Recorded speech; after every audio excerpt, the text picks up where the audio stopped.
in a tenement. It was an old apartment house, or it may have been an old private house. It had one bathroom on the ground floor for the whole apartment house. It had a communal kitchen for the whole apartment house, and it had no facilities whatsoever. And my mother grew up in that place, and I lived there till I was 5, and almost 5, because from there we went right into the concentration camp. So What did the apartment look like? it was a room. It had a tile oven in it for heat, and windows.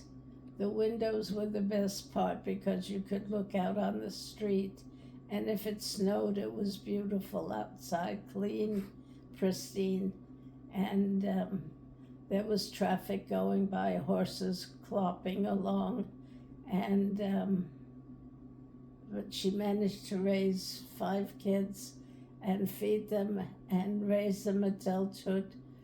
If Hitler hadn't killed them, God knows what would have happened. They were all very smart. They were all very smart. Uncle Max became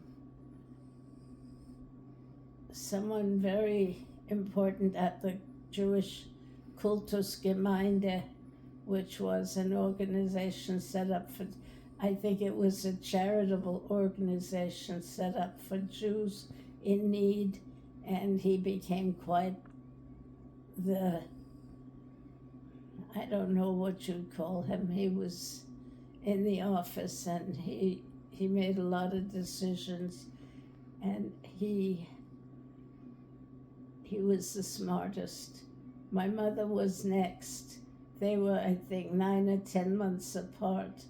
Then came Herman, then came Leo, and then came Robert. The baby. He was the baby. When he was born, the midwife threw a rope and divided the room in half and put a blanket on it so that the children couldn't see their brother or sister being born. And so she did that probably each time there was a delivery. Probably. So that, and my mother berated her. My mutti said to her, "Why do we need another mouth to feed? We already have enough mouths to feed. Why do we need another one?"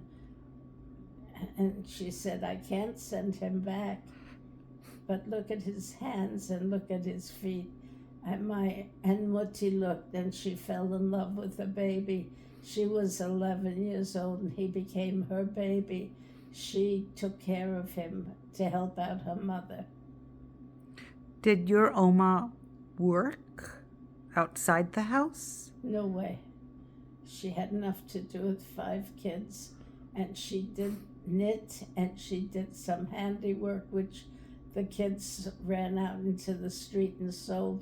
She knitted gloves and scarves and hats, and the kids were in the street selling them and bringing in a little money, very little money.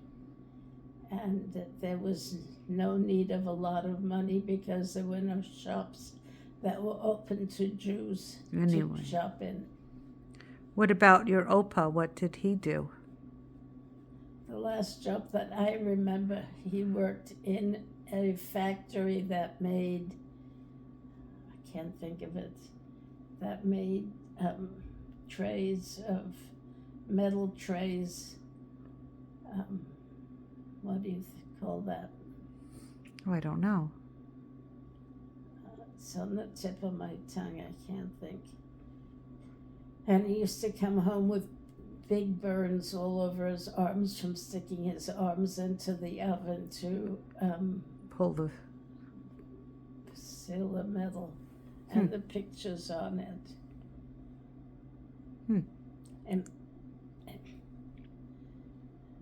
And I remember them putting something on it like butter, and on the burns. Yeah, because they didn't know about water yet, I found that out by myself. I burned myself, and I put cold water on it, and it felt better.